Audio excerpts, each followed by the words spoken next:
اعوذ باللہ من الشیطان اللعین الرجیم بسم اللہ الرحمن الرحیم الحمد للہ رب العالمین والصلاة والسلام علی سید الانبیاء والمرسلین سیدنا و نبینا و شفیعنا ابی القاسم محمد وآلہ الطیبین الطاہرین المعصومین اما بعد فقد قال تبارک و تعالی فی کتاب المجید والفرقان الحمید وهو أصدق الصادقين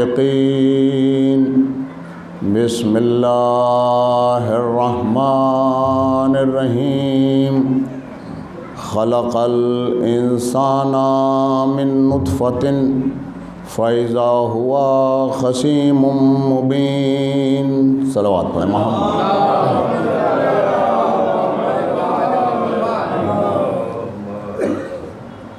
حضرات،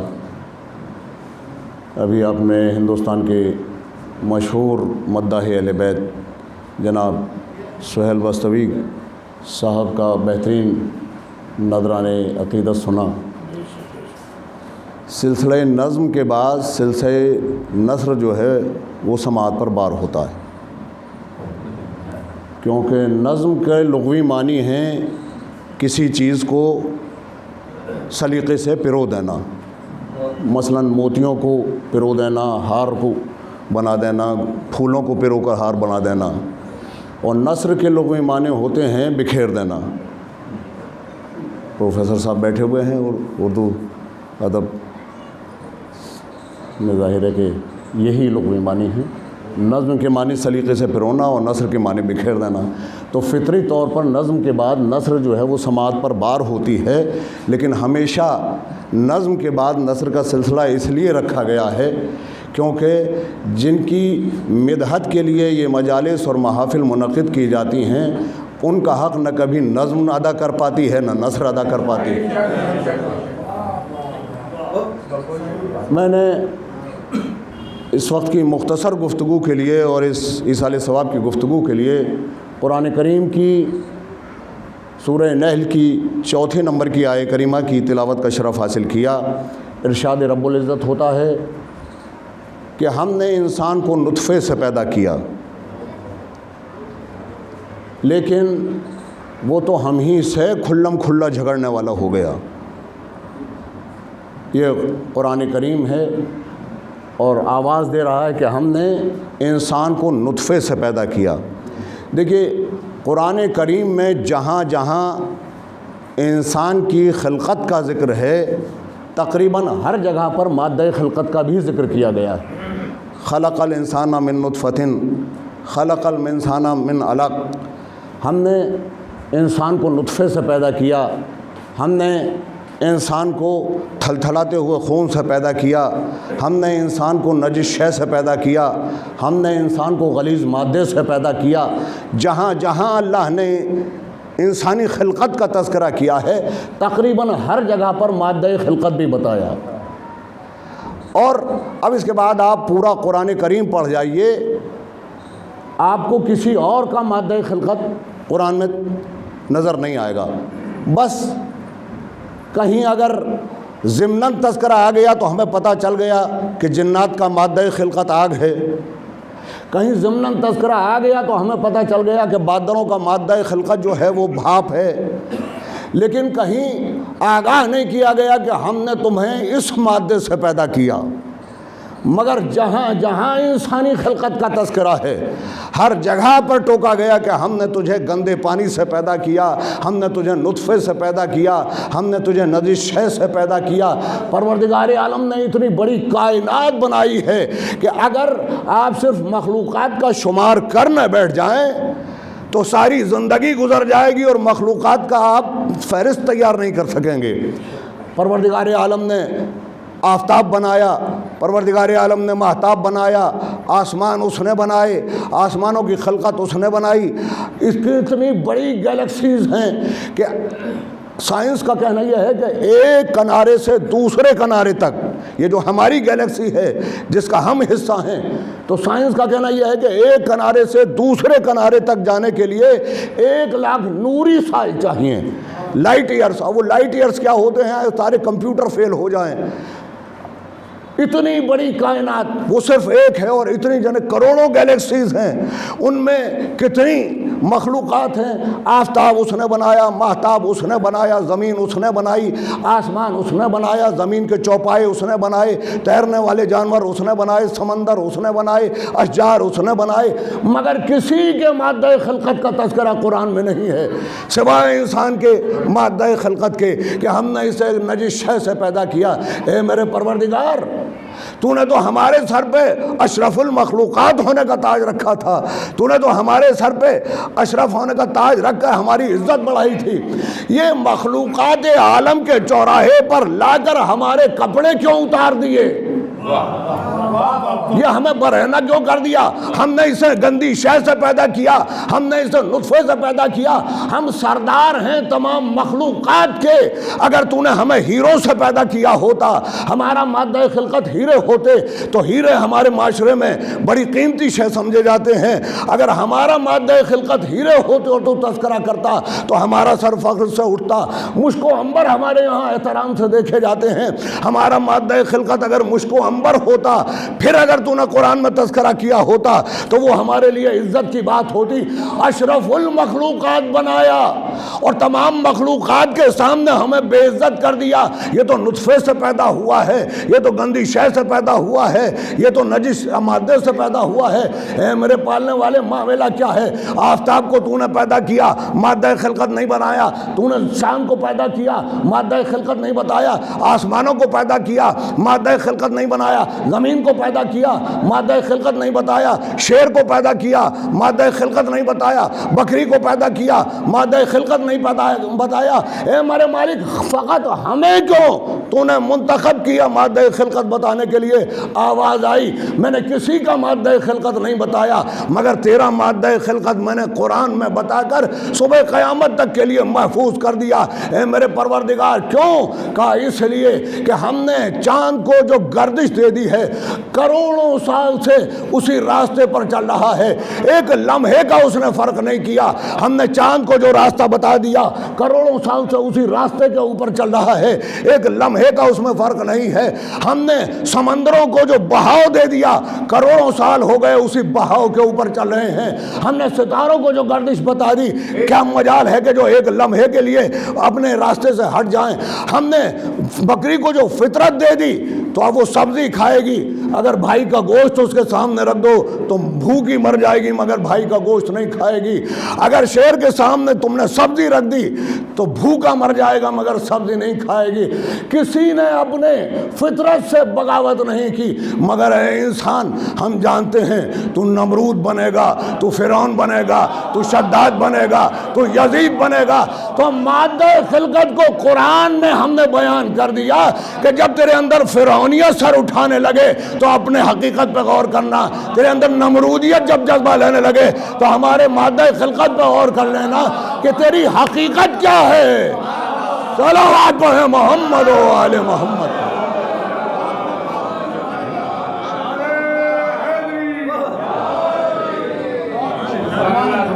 تیری حقیقت تو یہ ہے کہ تو نجس شے سے پیدا ہوا ہے۔ اے میرے پروردگار، تو نے تو ہمارے سر پہ اشرف المخلوقات ہونے کا تاج رکھا تھا، اب ہم بے عزت ہو گئے۔ اب یہ جو نقصان ہوا ہے، کیا اس کا کمپنسیشن بھی ہے؟ کیا اس نقصان کی بھرپائی بھی ہو سکتی ہے؟ کہاں نقصان کی بھرپائی ہو سکتی ہے؟ پالنے والے بتا کہ ہم اس نقصان کی بھرپائی کر سکیں۔ کہا سنو، میں نے تمہارے جیسے کچھ اور بھی لوگ پیدا کیے، میں نے تمہاری جیسے اور بھی کچھ ہستیاں پیدا کی ہیں، ان کی ضرورتیں بھی تمہاری جیسی ہیں، جیسے تمہیں پیاس لگتی ہے ویسے انہیں پیاس لگتی ہے، جیسے تمہیں بھوک لگتی ہے ویسے انہیں بھوک لگتی ہے، جیسے تمہارے جسم پہ اگر تلوار لگے اور درد ہو تو ان کے جسم پہ جب تلوار لگتی ہے تو ان کو بھی درد ہوتا ہے، جیسے تم دیر تک کھڑے ہو جاؤ تو تمہارے پیروں پہ ورم آ جائے، اگر وہ بھی مصلی پہ ساری رات کھڑے ہو جائیں تو ان کے پیروں پہ بھی ورم آ جاتا ہے، مگر فرق یہ ہے کہ تیرا مادہ خلقت نجس رکھا گیا تھا، ان کا مادہ خلقت نور رکھا گیا ہے، مادہ خلقت تیرا جیسا نہیں ہے مگر ضرورتیں تیری جیسی ہیں، تیرے جیسا کھاتا پیتا ہے، تیرے جیسی ضرورتیں ہیں، بھوک تیری طرح لگتی ہے، پیاس تیری طرح لگتی ہے، تیری طرح کی ساری ضرورتیں ہیں، مگر ان کے کردار کو دیکھ، اگر تو نے انہیں رول ماڈل بنا لیا، اگر تو نے انہیں نمونہ عمل بنا لیا، دیکھ ضرورتیں تیری جیسی ہیں مگر طرز زندگی یہ ہے، طرز بندگی یہ ہے کہ ملک آ کر ان کے بچوں کا جھولا جھلا رہا ہے، چکی اس کے گھر کی ہے مگر سردار ملائکہ پیس رہا ہے، اگر تو اس کو نمونہ عمل بنائے گا تو تیری کھوئی ہوئی عزت واپس آئے گی۔ صلوات پڑھیں محمد و آل محمد۔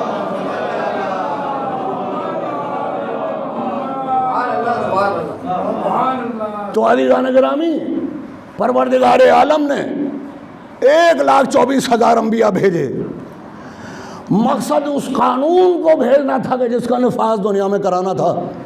علماء تشریف رکھتے ہیں، اسکالرز ہمارے خطیب اہل بیت طلعت حسین صاحب موجود ہیں، اور ظاہر ہے کہ سارا مجمع بہترین سماعت رکھنے والا اور اسکالرز ہیں، بہت مختصر گفتگو کرنی ہے۔ 1,24,000 انبیاء پروردگار عالم نے بھیجے، مقصد بھیجنے کا یہ تھا کہ وہ قانون کہ جس قانون کو انسان کی طرز زندگی گزارنے کے لیے ماڈل کے طور پر بھیجا گیا ہے، اس قانون کو نفاذ معاشرے کے اوپر کرائیں، اس قانون کو لاگو کرائیں۔ 1,24,000 انبیاء آئے، اور انبیاء کا راستہ آسان راستہ نہیں ہے، انبیاء کا راستہ سہل راستہ نہیں ہے، ان کی زندگی مصیبتوں کی زندگی ہے، انہوں نے تبلیغ آسانی کے ساتھ نہیں کر دی۔ اگر آج علماء کے پیچھے پیچھے پبلک چلتی ہے، ان کے ہاتھ چومتی ہے، ان کے پیر چومتی ہے، تو اگر پلٹ کے دیکھے تو انبیاء کے ساتھ یہ معاملہ نہیں تھا، انبیاء کو پتھر مارے جاتے تھے، انبیاء کو سولیوں پر لٹکایا جاتا تھا، انبیاء کو قید خانوں میں اذیتیں دی جاتی تھیں، ان کے معاملات بڑے سخت تھے، مگر انہوں نے سختیوں کے اندر زندگی گزار کر اس قانون کو معاشرے تک پہنچایا۔ اچھا، اب سوال یہ ہے کہ ایک کے بعد 1,24,000 کا یہ نمبر کیوں ہے؟ فقط ایک ہی رسول نے یہ نافذ کیوں نہیں کر دیا یہ قانون؟ اچھا، یہ بھی دیکھیے بات سے بات نکلتی ہے، یہ 1,24,000 انبیاء کا نمبر اتنا پرفیکٹ نمبر ہے، آپ کسی مسلمان سے پوچھئے کہ بھئی کتنے نبی آئے؟ 1,24,000۔ سنی سے پوچھئے کتنے انبیاء؟ 1,24,000۔ شیعہ سے معلوم کیجئے 1,24,000۔ انگلینڈ والے مسلمانوں سے معلوم کیجئے 1,24,000۔ پاکستان والے مسلمانوں سے معلوم کیجئے 1,24,000۔ اتنا پرفیکٹ نمبر ہے 1,24,000 کا، مسلمانوں میں سب بدل گیا، نماز کا طریقہ بدل گیا، روزے کا وقت بدل گیا، حج کے طریقے بدل گئے، نماز کے مسائل بدل گئے، تمام شریعتیں بدل گئیں، قرآن کی ترجمے بدل گئے، قرآن کی تفسیریں بدل گئیں، عقیدے بدل گئے، پیغمبر کی سیرت بدل گئی مسلمانوں میں۔ اگر نہیں بدلتا تو یہ پرفیکٹ نمبر نہیں بدلتا، اتنا پرفیکٹ نمبر ہے کہ جس سے پوچھئے کتنے انبیاء کا ہے 1,24,000۔ اچھا بھائی، اتنا پختہ یقین کیوں ہے؟ قرآن میں شاید کوئی لسٹ لگی ہوئی ہوگی 1,24,000 انبیاء کی، کہنا قرآن میں تو 1,24,000 انبیاء کی لسٹ نہیں ہے، نمبر لکھا ہوا ہے، کہا نہیں نمبر بھی نہیں ہے۔ اچھا، وہ 313 جو بڑے والے ہیں ان کے نام کہ نہ ان کے نام بھی نہیں ہیں. وہ تو جن انبیاء کا تذکرہ اللہ کو کرنا تھا وہ چند انبیاء کے تذکروں کی وجہ سے ان کا نام ہمیں پتہ چل گیا، ورنہ نہ ہمیں تعداد معلوم تھی نہ ہمیں نام معلوم ہے. بھائی جب تمہیں تعداد معلوم نہیں ہے، قرآن کے اندر کوئی لسٹ لگی ہوئی نہیں ہے. میں یہ اس لیے عرض کر رہا ہوں کہ ایک عام مزاج یہ ہے کہ یہ کہا جاتا ہے کہ دکھاؤ کہ عزاداری قرآن میں کہاں ہے، دکھاؤ کہ 12 اماموں کے نام قرآن میں کہاں ہے، تو دکھاؤ 1,24,000 کے نام کہاں ہیں. بھائی 1,24,000 کے نام قرآن میں نہیں ہیں مگر مان رہے ہیں. 1,24,000 کی تعداد قرآن میں نہیں ہے مگر مان رہے ہیں. تو بھئی یہ آخر اتنا پرفیکٹ نمبر مسلمانوں میں کیوں ہے؟ تو کہا کہ یہ ہمارے پیغمبر حضرت محمد مصطفیٰ صلی اللہ علیہ وسلم، یہ تو ہمارے پیغمبر نے بتایا کہ مجھ سے پہلے 1,23,999 انبیاء گزرے. اچھا، پیغمبر نے نمبر بتا دیا، 1,24,000، نہ نام بتائے، نہ ولدیت بتائی، نہ خاندان بتایا، نہ شجرہ بتایا، نہ شہر بتایا. کیا کہنے مسلمان کے پختہ ایمان کا؟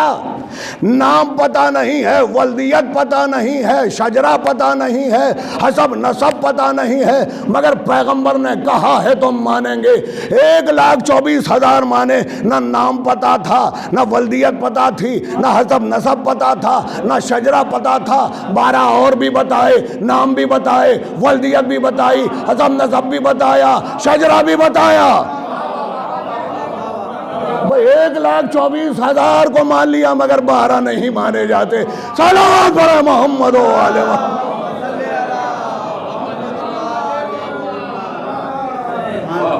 تو اس قانون کو نافذ کرنے کے لیے 1,24,000 انبیاء دنیا میں آئے، اور یہ قانون مصائب اٹھا کر، سختیاں اٹھا کر نافذ کر دیا گیا.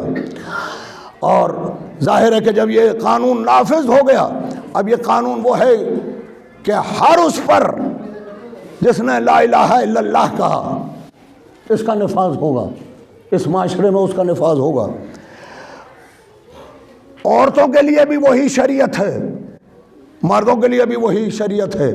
عورتوں کا بھی وہی قانون ہے، مردوں کا بھی وہی قانون ہے. بس اب یہ پروردگار عالم کا کرم ہے کہ نماز کے مسائل کو جسمانی ساخت کے لحاظ سے تھوڑا سا تبدیل کر دیا. عورتوں کے مسائل اور ہو گئے، مردوں کے مسائل اور ہو گئے. صلوات پڑھیں محمد و آل محمد.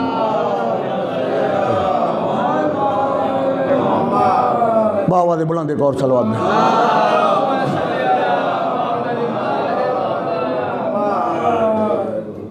لیکن قانون ایک ہے، واجبات سب کے ایک سے ہیں، ڈیوٹیز سب کی ایک سی ہیں.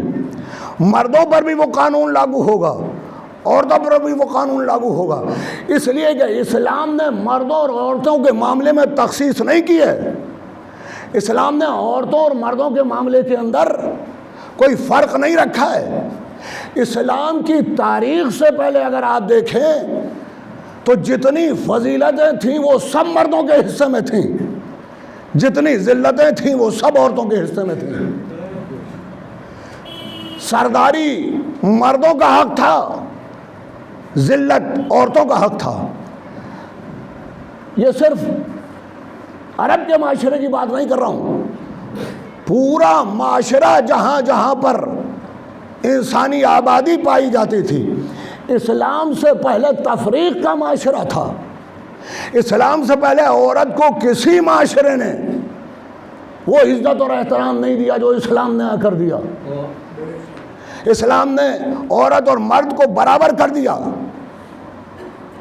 عزت اور آبرو کے معاملے میں، اس کے حقوق کے معاملے میں. اگر آپ دیکھیں تو کرسچینٹی جو ہے، عیسائیت، اس کے یہاں آج کی تاریخ میں، میں بہت ذمہ داری کے ساتھ عرض کر رہا ہوں، آج کی تاریخ میں بھی کرسچینٹی جو ہے اس کے یہاں عورت کا مقام یہ ہے کہ وہ یہ کہتے ہیں کہ کیونکہ اس کی وجہ سے آدم جنت سے نکالے گئے، لہٰذا یہ مرد کی ذلت کا سبب ہے عورت۔ یہ ایک عقیدہ تھا، اور یہی وجہ ہے کہ جو روحانیت کا جو سلسلہ تھا عیسائیت کے اندر، اس میں عورت کو اسی لیے بہت ہی حقیر نگاہوں سے دیکھا جاتا تھا۔ ڈسکرپشن آف کرسچینٹی کے اندر میں نے دیکھا کہ ایک بیوہ عورت، اس کے ایک ہی بچہ تھا، بڑی محنتوں سے اس نے اسے پالا، بڑی مشقتوں سے اس نے۔ اب یہ بچہ جب جوان ہو گیا تو اس کا ذہن روحانیت کی طرف گیا۔ اسلام نے تو ممانعت کی ہے، معصوم فرماتے ہیں من ترک الدین للدنیا فلیس منا ومن ترک الدین للدنیا فلیس منا، کہ جس نے دین کو دنیا کے لیے چھوڑ دیا وہ بھی ہم میں سے نہیں ہے، جس نے دنیا کو دین کے لیے چھوڑ دیا وہ بھی ہم میں سے نہیں ہے۔ قرآن نے روحانیت کے لیے منع کیا ہے، اسی دنیا کے اندر رہ کے ہمیں، اسی معاشرے کے اندر رہ کے ہمیں اسلام پر عمل کرنا ہے، مگر کرسچینٹی کے اندر یہ ہمیشہ روحانیت کا سلسلہ رہا۔ تو اس ماں نے بڑی محنتوں سے اپنے بچے کو جوان کیا۔ جب یہ جوان ہو گیا تو یہ روحانیت کی طرف چلا گیا اور جا کر ایک راہب کے ڈیرے کے اندر رہنے لگا۔ اب یہ ماں ہے، تڑپ رہی ہے اس کی محبت میں، اور بار بار اسے پیغام بھیجتی ہے کہ اے بیٹا ایک مرتبہ آ کے مجھے مل جا، مگر یہ نہیں آتا۔ یہاں تک کہ اس کی بے چینی اتنی بڑھی، جب یہ ضعیف ہو گئی اور بیمار ہو گئی اور اس نے سمجھا کہ اب میرے آخری دن ہیں، تو یہ خود اس ڈیرے پر پہنچی اور اس نے اجازت چاہی کہ میں داخل ہو کر اپنے بچے کو دیکھ لوں، مگر اجازت نہیں ملی۔ اس نے پیغام بھیجا اپنے بیٹے کو کہ میرے لال آخری مرتبہ آ کر مجھے اپنی شکل دکھا دے اور میری شکل دیکھ لے۔ انہوں نے کہا کہ نہیں، عورت کا دیکھنا اسلام ہمارے مذہب میں جائز نہیں ہے۔ یہ ماں تھی، نہیں آیا، یہاں تک کہ وہ ماں اسی ڈیرے کے باہر اس انتظار میں کہ شاید نکلے اور میں دیکھ لوں، اس نے دم توڑ دیا، مگر وہ بیٹا نہیں آیا۔ اور جب ماں مر گئی تو باہر نکل کے آیا اور اس نے ماں کی تجہیز و تکفین کی۔ یہ کرسچینٹی کا تصور تھا، مگر اسلام کا تصور یہ ہے کہ جس عورت کو اتنا حقیر سمجھا گیا تھا، اسلام نے اسی مرد کی جنت اس ماں کے پیر کے نیچے لا کے رکھ دی۔ اسلام نے بتایا کہ عورت کیا ہے۔ عورت وہ ہے کہ جو 1,24,000 انبیاء کو جنم دینے والی ہے۔ عورت وہ ہے کہ جو اس معاشرے کے ایک عظیم علمبردار ہے۔ اسلام نے عورت اور مرد کے حقوق کو برابر کیا۔ عزیزان گرامی، دامن وقت میں گنجائش نہیں ہے، ابھی بھائی کو جانا بھی ہے، اس لیے مجھے حکم دیا ہے کہ ذرا سا مختصر گفتگو ہو، بہت مختصر گفتگو کروں گا۔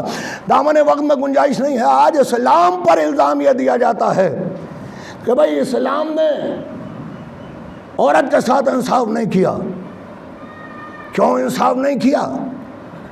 کہا کہ اسلام نے جو پراپرٹی کے اندر حصہ رکھا ہے، ایک حصہ عورت کا رکھا ہے، 2 حصے مرد کے رکھے ہیں۔ باپ کی پراپرٹی میں ایک حصہ بیٹی کا ہے، 2 حصے بیٹے کے ہیں۔ کہا یہ تو تخصیص ہے۔ اور یہ کون اعتراض کرتا ہے؟ وہ اعتراض کرتے ہیں کہ جن کے مذہب کے اندر عورت کو اس لیے زندہ جلا دیا جاتا تھا کہ یہ کہیں پراپرٹی کلیم نہ کر لے۔ اسلام دنیا کا وہ اکیلا اور پہلا مذہب ہے کہ جس نے باپ کی پراپرٹی میں بیٹی کا حصہ رکھا۔ اب یہ الگ بحث ہے کہ ایک حصہ کیوں رکھا گیا اور 2 حصے مرد کے کیوں رکھے گئے۔ عورت کا ایک حصہ اس لیے رکھا گیا کہ ایک حصہ اس کا باپ کی پراپرٹی میں رکھا گیا ہے، ایک حصہ شوہر کی پراپرٹی میں رکھا گیا ہے۔ مرد کا دوہرا حصہ اس لیے رکھا گیا کہ اسے ایک عورت جو اس کے گھر میں آئے گی، ایک حصہ اس کو بھی دینا ہے۔ تو اسلام نے عورت اور مرد کے حقوق کو دونوں جگہ برابر کر دیا۔ صلوات پڑھیں محمد و آل محمد۔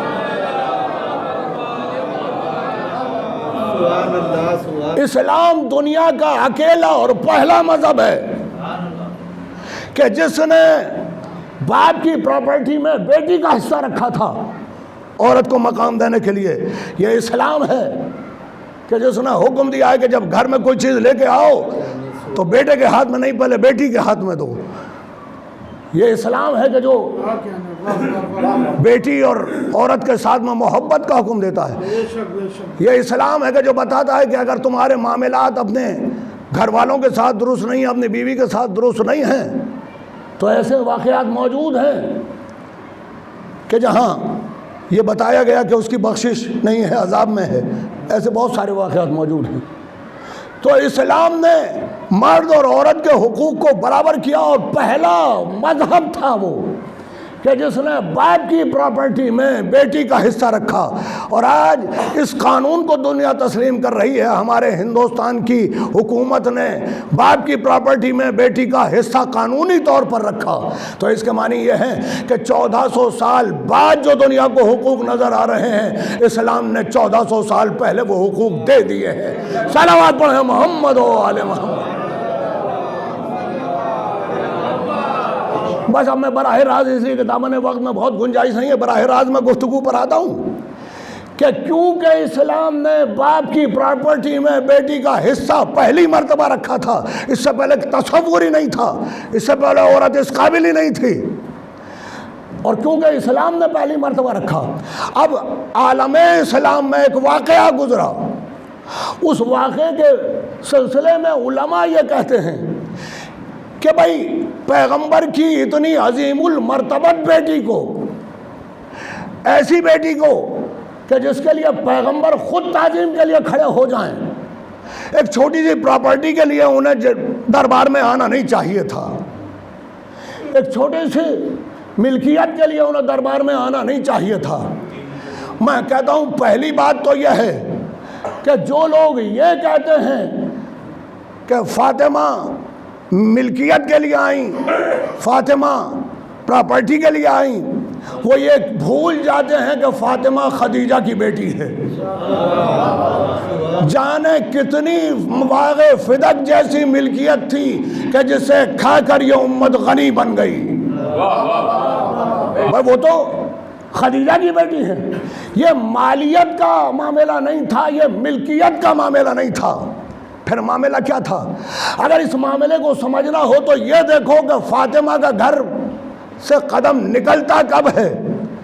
تو ہم نے دیکھا کہ جب قرآن کی عظمت خطرے میں تھی، جب رسالت خطرے میں تھی، جب توحید خطرے میں تھی، اس وقت پیغمبر فاطمہ کے در پر آئے. فاطمہ آج مباہلہ ہے، تمہیں بھی چلنا ہوگا.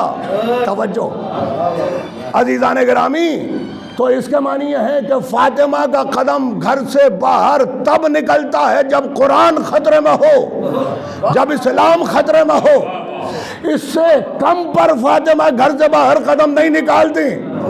تو اب اس پس منظر میں نہ دیکھو کہ وہ ایک باغ کا کلیم کرنے آئی تھیں.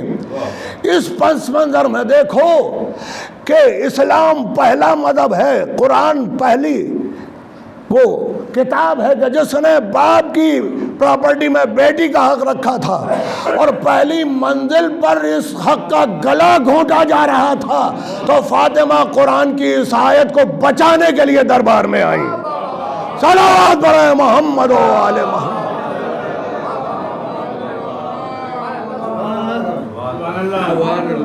اور کس شان سے اس آیت کو بچایا کہ آ کر براہ راست وراثت کا مطالبہ نہیں کیا. شہزادی نے 3 دعوے کیے ہیں فدق کے اوپر. پہلا دعویٰ جو ہے وہ ہبہ کا دعویٰ ہے کہ بابا نے مجھے ہبہ کیا تھا. دوسرا دعویٰ وراثت کا دعویٰ، اور تیسرا دعویٰ جو ہے وہ خمس کا دعویٰ آپ نے کیا. پہلا دعویٰ ہبہ کا دعویٰ کیا، کہا کہ تم نے اس پر قبضہ کیوں کیا؟ یہ تو میرے بابا نے مجھے ہبہ کیا تھا. کہا کہ گواہ لائیے. تو پیغمبر نے، جناب فاطمہ نے گواہ دینے شروع کیے. کہا میرے گواہ ابو الحسن ہیں. تو کہا وہ تو آپ کے شوہر ہیں. بھائی قرآن میں کوئی ایسی آیت دکھاؤ کہ جہاں بیوی شوہر کی گواہ نہ ہو سکتی ہو، شوہر بیوی کا گواہ نہ ہو سکتا ہو۔ مگر عجیب و غریب بات ہے کہ وہ تو آپ کے شوہر ہیں۔ تو شہزادی نے کہا کہ یہ حسن و حسین یہ بھی اس کے گواہ ہیں۔ کہا کہ یہ تو بچے ہیں، بچوں کی گواہی قابل قبول نہیں ہے۔ اچھا، میں اس مقام پر ذرا رک کر آپ سے گفتگو کرنا چاہتا ہوں۔ اس واقعے سے 8 مہینے پہلے ایک اور واقعہ گزرا جہاں اپنی رسالت کا گواہ بنا کر حسن و حسین کو پیغمبر مباہلہ میں لائے۔ اب مجھے بتائیے کہ 8 مہینے میں بچے چھوٹے زیادہ ہوئے یا بڑے زیادہ ہوئے؟ بھائی جب کم سن بچہ رسول کی رسالت کا گواہ ہو سکتا ہے تو جب سن بڑھ جائے تو گواہی قبول ہوگی یا رد کی جائے گی؟ صلوات پڑھیں محمد و آل محمد۔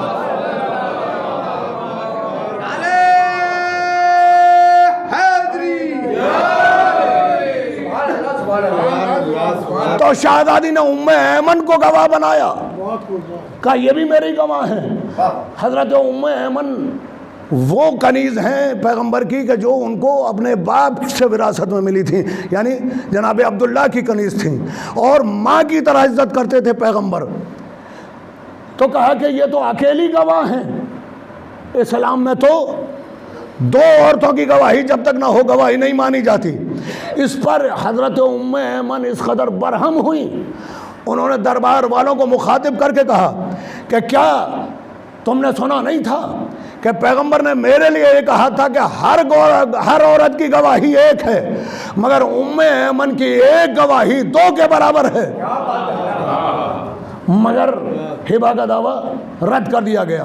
جب ہبہ کا دعویٰ رد کر دیا گیا تو شہزادی نے دوسرا دعویٰ پیش کیا، کہا اچھا اگر تم ہبہ کے عنوان سے نہیں دیتے تو میں اپنے باپ کی بیٹی ہوں، یہ میرے باپ کی پراپرٹی ہے، میں اس کی مالک ہوں۔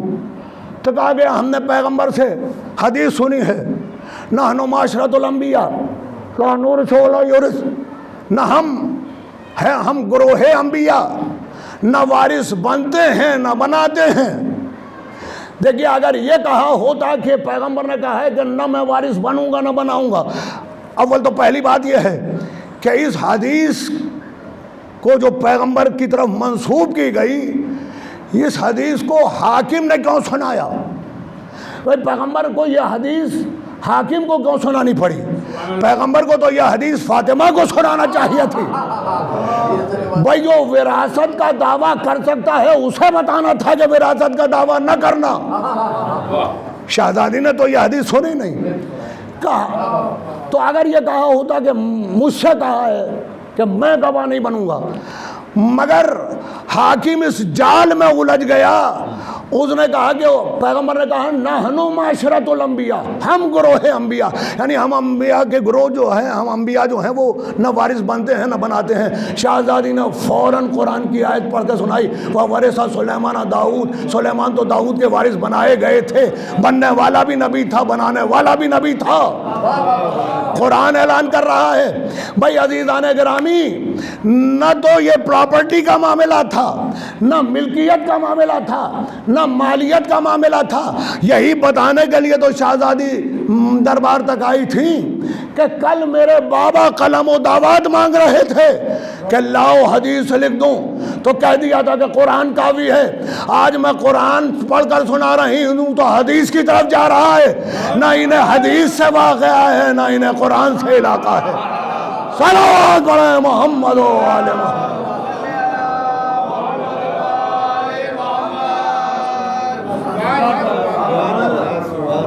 تو یہ وراثت قرآن کو بچانے کے لیے شہزادی آئیں اور مباہلہ کا جو کردار تھا اسی کردار کے پیش نظر آئیں۔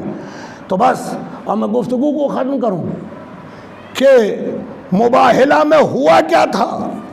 مباہلہ میں یہ ہوا کہ جب پیغمبر چلے لے کر اور مباہلہ کے قریب پہنچے، میدان مباہلہ کے قریب، تو وہ جو سب سے بڑا پادری تھا ان کا عبد المسیح، وہ اپنے 40 اسسٹنٹ پادریوں کے ساتھ کھڑا ہوا تھا۔ پوری قوم جمع تھی، ان کے بچے بھی، ان کے عورتیں بھی، ان کے مرد بھی، اور وہ منتظر تھا کہ دیکھیں پیغمبر کسے لے کر آ رہے ہیں۔ اب جو اس نے دیکھا کہ پیغمبر آ رہے ہیں اور کس طرح آ رہے ہیں، علامہ زمخشری نے جو اپنی تفسیر کے اندر ترتیب لکھی ہے وہ یہ کہ سب سے آگے پیغمبر تھے، انگلی پکڑے ہوئے بڑا شہزادہ حسن، سینے پر حسین، اور فاطمہ ان کے پیچھے علی۔ زمخشری نے یہ تعریف لکھی ہے کہ سب سے آگے پیغمبر، سب سے پیچھے علی۔ میں کہتا ہوں کہ جب حسین سینے پہ نظر آ رہے ہیں تو ترتیب کو الٹو، یہ کیوں کہتے ہو کہ سب سے آگے رسول، یہ کہو سب سے آگے حسین، سب سے پیچھے علی۔ بھائی جو سب سے آگے ہر میدان میں رکھا جاتا تھا اسے سب سے پیچھے کیوں رکھا گیا؟ سب سے چھوٹا سب سے آگے کیوں رکھا گیا؟ کہا کہ اس لیے کہ آج تلواروں کا مقابلہ نہیں ہے، روحانیت کا مقابلہ ہے، لہذا بچوں کے ذریعے سمجھایا جا رہا ہے کہ جس گھر کے بچوں کی روحانیت کا عالم یہ ہے، ان کے بڑوں کی روحانیت کا عالم کیا ہوگا؟ بس تو اب اس عنوان سے جو اس ترتیب سے پیغمبر آئے اور عبد المسیح نے دیکھا تو جتنی آپ کو تفسیریں ملیں گی، جتنے ترجمے ملیں گے، سب میں ایک ہی جملہ ہے کہ اس نے کہا کہ ان سے مباہلہ نہیں ہوگا۔ تو وہ جو اسسٹنٹ ہیں انہوں نے پوچھا کہ کیوں؟ سب میں ایک ہی جملہ ہے بغیر ترتیب کے، یہاں تک کہ جو انگریز ہسٹورینز ہیں، ہٹی وغیرہ، انہوں نے بھی یہی جملہ لکھا ہے، اس میں کہیں بدلاؤ نہیں ہے اس جملے کی ساخت میں۔ انہوں نے بات یہ ہے کہ مجھے ایسے چہرے نظر آ رہے ہیں کہ اگر یہ پہاڑوں کو حکم دے دیں تو پہاڑ اپنی جگہ سے حرکت کرنے لگیں۔ بس میری گفتگو ختم ہو گئی۔ اب میرا آپ سے سوال یہ ہے کہ اس نے کون سے چہرے دیکھے کہ جنہیں دیکھ کر یہ کہا کہ پہاڑ اپنی جگہ سے حرکت کر جائیں؟ بھائی دیکھیے، ایک تو پیغمبر کا چہرہ دیکھا، ایک امام حسین کا چہرہ نظر آیا، گود میں تھے، ایک امام حسن کا چہرہ نظر آیا، ساتھ تھے، شہزادی کا چہرہ تو نظر آیا نہیں، رسول کے پیچھے ہیں، باحجاب ہیں، علی کا چہرہ تو نظر آیا نہیں، پیچھے۔ تو اس نے کہا مجھے ایسے چہرے نظر آ رہے ہیں، صرف 3 چہرے نظر آئے۔ بھائی کوئی یہ نہ کہے کہ میں پاس رسالت کے خلاف گفتگو کر گیا۔ میں تو یہ یقین رکھتا ہوں کہ اگر پیغمبر اکیلے بھی آتے تو مباہلہ فتح کرتے، مگر مجھے واقعات مجبور کر رہے ہیں نتیجہ نکالنے کے لیے کہ پیغمبر کے چہرے کو دیکھ کر یہ جملہ نہیں کہا۔ کیوں؟ اس لیے کہ پیغمبر کی آنکھوں میں آنکھیں ڈال کر تو بحث کرتے رہے تھے۔ بھائی پیغمبر نے تو کئی روز بحث کی ہے، تو پیغمبر کو دیکھ کر یہ جملہ نہیں کہا بلکہ حسن و حسین کے چہرے کو دیکھ کر کہا۔ اب سمجھ میں آیا کہ فاتح مباہلہ حسن و حسین ہیں، اور اسی لیے پیغمبر ساتھ لے کر آئے تھے تاکہ دنیا کو بتا سکے کہ جب تک رسالت کے ساتھ امامت نہ جڑے گی کبھی اسلام کو فتح نہیں ملے گی۔ صلوات پڑھیں محمد و آل محمد۔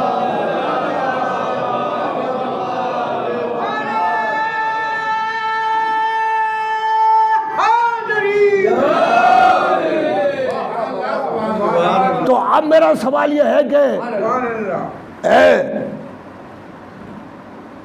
اللہ کے رسول، جب حسن و حسین سے کام چل سکتا تھا تو یہ پردے دار بی بی کو نکال کے کیوں لائے؟ یہ علی کو گھر سے لا کے زحمت کیوں دی؟ حسن و حسین جب فاتح مباہلہ بن سکتے ہیں تو یہ بی بی کو لانے کی ضرورت کیا تھی؟ علی کو لانے کی ضرورت کیا تھی؟ کہا کہ ساتھ لے کر آؤں گا، اس لیے کہ کل کا مورخ کہیں یہ نہ لکھ دے کہ جتنے اپنے وقت کے سچے تھے سب کو پیغمبر ساتھ لے آئے، لہذا جتنے اپنے وقت کے سچے ہیں میں سب کو ساتھ لا کے بتاؤں گا۔ اب قلم کی کوکھ سے کسی کو صدیق بنا دو، یہ تو مباہلہ کا میدان بتائے گا کہ صادق کون ہے۔ صلوات پڑھیں محمد و آل محمد۔ انہوں نے کہا کہ ہم جو ہے وہ جزیہ دانا منظور کرتے ہیں اور آپ سے ہمارا مباہلہ نہیں ہوگا۔ نتیجہ یہ ہوا کہ جزیہ دینا طے کر لیا گیا اور مباہلہ نہیں ہوا۔ اب میں گفتگو کو ختم کرتے ہوئے یہ سوال کرتا ہوں، طے کیا ہوا تھا؟ لعنت اللہ علی الکاذبین، جھوٹوں پر اللہ کی لعنت ہوگی۔ تو اب میرا سوال یہ ہے کہ لعنت ہوئی مباہلہ میں یا نہیں ہوئی؟ تو اگر اس مجمع کے سب سے چھوٹے بچے کو اٹھا کے پوچھیں گے تو وہ یہ کہے گا کہ لعنت نہیں ہوئی۔ کیوں؟ کہ طے تو یہ ہوا تھا کہ مباہلہ ہوگا اور لعنت ہوگی۔ جب مباہلہ ہوا ہی نہیں تو اللہ کی لعنت بھی نہیں ہوئی۔ بھائی بڑا چالاک تھا عیسائی، مباہلہ کے میدان سے ہٹ گیا، اللہ کی لعنت سے بچ گیا، مگر ایک پیغام چھوڑ گیا کہ اب ان کے مقابلے پر جو بھی آئے گا اللہ کی لعنت کا مستحق ہو جائے گا۔ عزیزان گرامی، تو آپ سمجھ میں آیا کہ مباہلہ کا کنیکشن کہاں آ کر ملا۔ فاطمہ کیوں دربار میں آئیں؟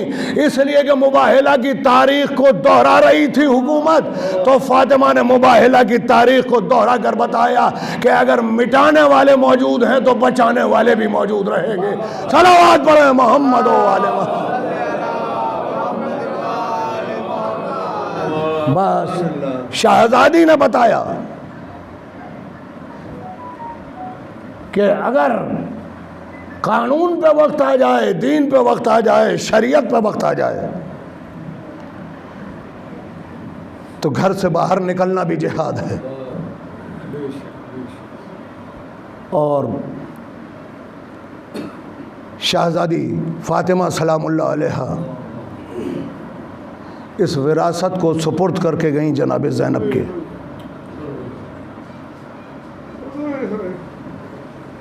جب بھی دین پہ وقت آئے گا نقش قدم روشن کر گئیں کہ یہاں عورت اور مرد کا معاملہ نہیں ہے، جب تحفظ دین کا سوال آئے گا تو ہمارے گھر کے بچے بھی آئیں گے، ہمارے گھر کی عورتیں بھی آئیں گی، ہمارے گھر کے مرد بھی آئیں گے۔ یہ ایک مرحومہ کے ایصال ثواب کی مجلس ہے، پروردگار عالم ان کے درجات کو بلند کرے۔ انتہائی مومنہ تھیں، انتہائی محب اہل بیت تھیں، انتہائی عزادار تھیں، ارباب عزا۔ خدا کی قسم پیغمبر اسلام صلی اللہ علیہ وآلہ وسلم کے بعد شہزادی فاطمہ، وہ فاطمہ کہ جن کی تعظیم کے لیے پیغمبر کھڑے ہوئے، وہ فاطمہ کہ جن کی محبت پوری امت کے اوپر عیاں تھی کہ پیغمبر کس قدر محبت فرماتے ہیں، مگر وہی فاطمہ ہے۔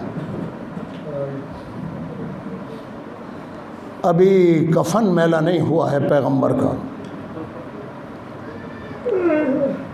اور آواز گونج رہی ہے، بابا مجھ پر وہ مصیبتیں پڑی ہیں کہ اگر روشن دنوں پہ پڑ جاتی تو سیاہ راتوں میں تبدیل ہو جاتے۔ کبھی آپ نے غور کیا شہزادی کے اس مرثیے کے اوپر کہ اگر روشن دنوں کے اوپر وہ مصیبتیں پڑ جائیں تو سیاہ راتوں میں بدل جائیں؟ سیاہ رات کب ہوئی تھی روشن دن کے اوپر؟ ہم نے یہ آگے آنے والے دنوں میں دیکھا، کربلا میں دیکھا کہ سورج نے اپنا چہرہ گہن کے دامن میں چھپا لیا، سیاہ رات میں تبدیل ہو گئی کربلا کا روشن دن۔ یعنی شہزادی بتا رہی ہیں بابا میری مصیبتیں کربلا سے کم نہیں ہیں۔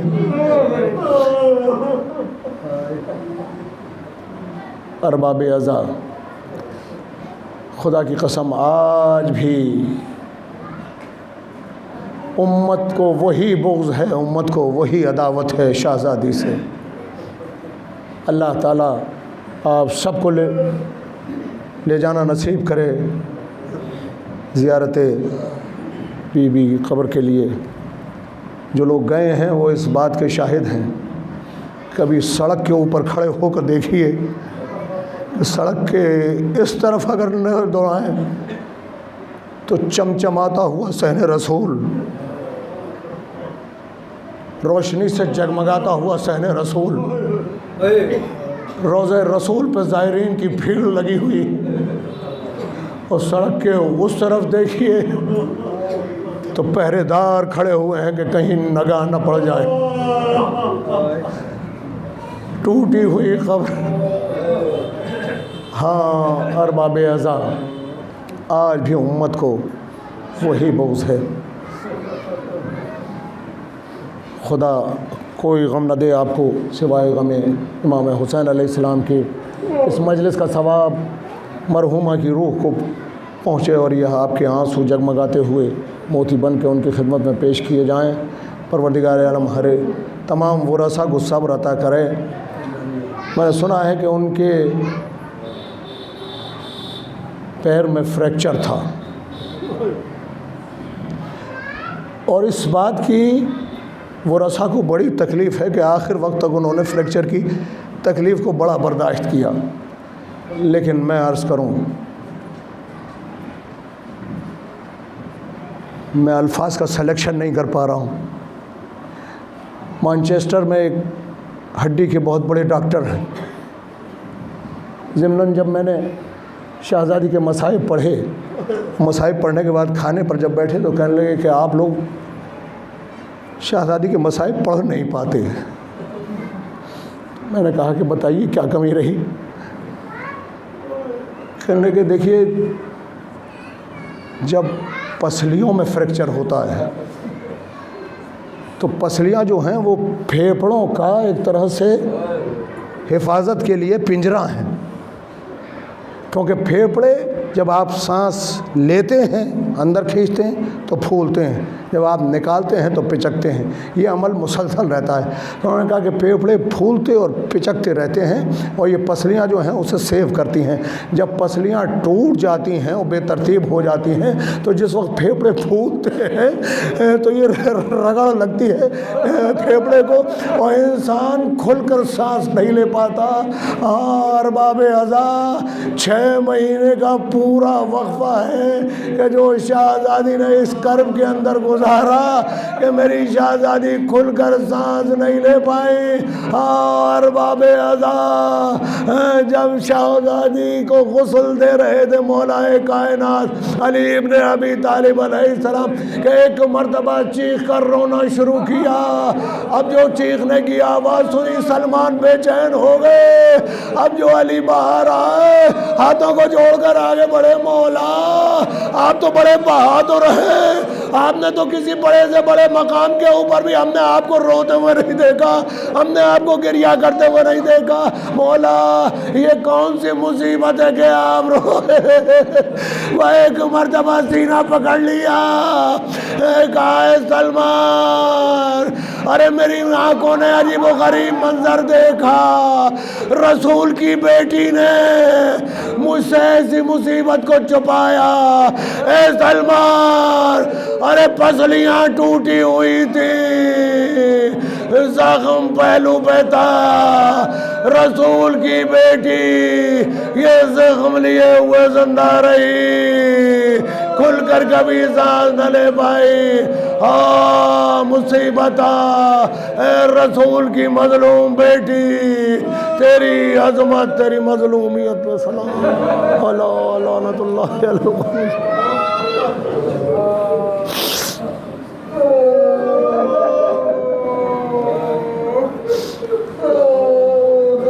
ایک مرتبہ سورہ فاتحہ اور 3 مرتبہ سورہ توحید پڑھ کے لائق فاطمہ بنت مرزا علی کی روح کو اصالِ ثواب، مصطفیٰ علیہ السلام کو